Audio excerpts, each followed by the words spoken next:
دوسرا پہاڑ ادھر، درمیان میں راستہ بن گیا، بلکہ سورہ طٰہٰ میں وضاحت موجود ہے، یابسا، راستہ کیسا؟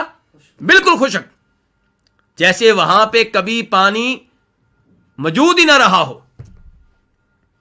یہ اللہ رب العزت کی قدرت کی نشانی۔ اللہ رب العزت نے بہت بڑا معجزہ دکھایا بنی اسرائیل کو، ان کے لیے راستہ بن گیا، خشک راستہ، بڑے آرام سے سمندر کو کراس کیا، اور جب فرعون کی باری آئی اور وہ بھی اسی راستے سے گزرا، اس کا لشکر بھی گزرا، تو اللہ رب العزت کے حکم سے پانی دوبارہ چلنا شروع ہو گیا، فرعون بھی غرق ہوا، اس کے ساتھی بھی غرق ہوئے۔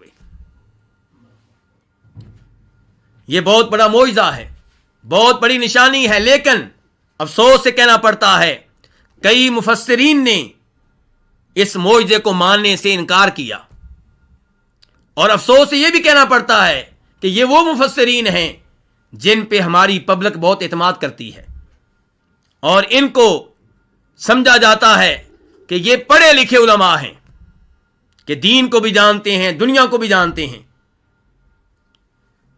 ان میں ایک نمایاں نام سر سید احمد خان کا ہے، وہی جو علی گڑھ یونیورسٹی کے بانی ہیں، جنہوں نے علی گڑھ یونیورسٹی کی بنیاد رکھی۔ یہ بہت سے معجزات کے منکر ہیں، اور عام طور پہ معجزات کے منکر احادیث کے بھی منکر ہوا کرتے ہیں۔ سر سید احمد خان میں یہ دونوں بیماریاں موجود تھیں، بہت سی صحیح احادیث کو ماننے سے انکار کیا، اور بہت سے معجزات کو ماننے سے انکار کیا۔ اس معجزے کا بھی انہوں نے انکار کیا ہے۔ ایسے ہی حمید الدین فراہی، جن کا تفسیر کی دنیا میں بڑا نام ہے، انہوں نے بھی اس معجزے کا انکار کیا ہے۔ اور حمید الدین فراہی وہی ہیں جن سے متاثر ہیں کون؟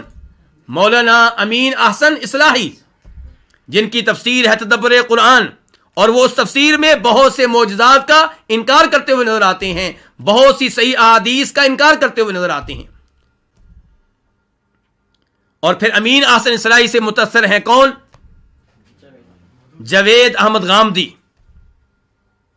مجھے افسوس سے کہنا پڑتا ہے کہ آج کا نوجوان طبقہ جاوید احمد غامدی اور ان کے استاد امین احسن اصلاحی اور پھر ان کے استاد حمید الدین فراہی، ان لوگوں سے متاثر ہے۔ سکول کالج کے نوجوان لڑکے اور لڑکیاں جاوید غامدی کو بہت ہی محبت سے سنتے ہیں، جبکہ جاوید احمد غامدی بہت سی احادیث کا منکر ہے اور اپنے استاد کی لائن پہ چل رہا ہے، بلکہ ان سے بھی آگے نکلنے کی کوشش کر رہا ہے۔ کتنی ایسی چیزیں ہیں جن کو نبی علیہ الصلوۃ والسلام نے اپنی احادیث میں واضح طور پہ حرام قرار دیا، اور یہ شخص ان کو حرام ماننے سے انکاری ہے، ان کو حلال قرار دیتا ہے۔ تو بہرحال یہ اللہ رب العزت کا بہت بڑا معجزہ تھا۔ ان لوگوں نے کیسے انکار کیا اس معجزے کا؟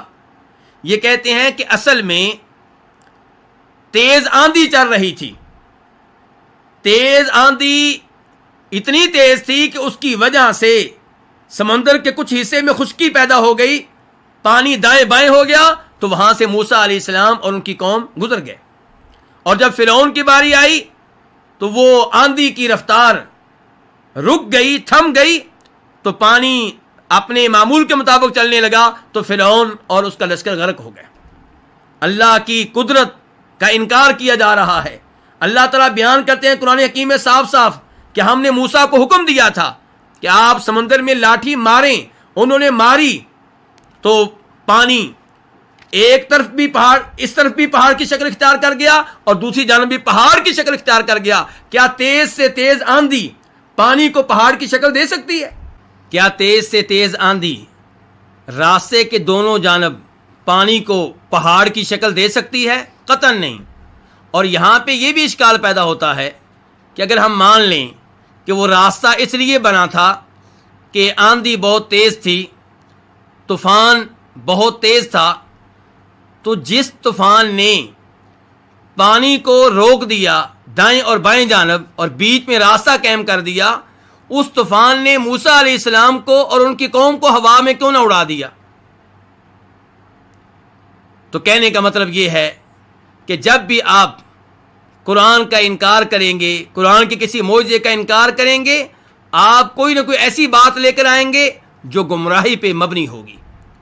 تو بہرحال ہمارا اس بات پہ ایمان ہے کہ اللہ رب العزت کا یہ بہت بڑا معجزہ ہے جس کا تذکرہ یہاں پہ اللہ تعالیٰ فرما رہے ہیں اور کہہ رہے ہیں کہ اس وقت کو یاد کرو جب ہم نے پھاڑ ڈالا بکم تمہارے سبب سے، تمہاری وجہ سے، البحر سمندر کو، فانجیناکم تو ہم نے نجات دی، ہم نے بچا لیا، کم تم کو کس چیز سے؟ غرق ہونے سے، غرق ہونے سے بچا لیا. وَأَغْرَقْنَا آلَ فِرْعَوْنَ اور ہم نے آل فرعون کو، قوم فرعون کو غرق کر دیا. وَأَنْتُمْ تَنظُرُونَ اس حال میں کہ تم دیکھ رہے تھے.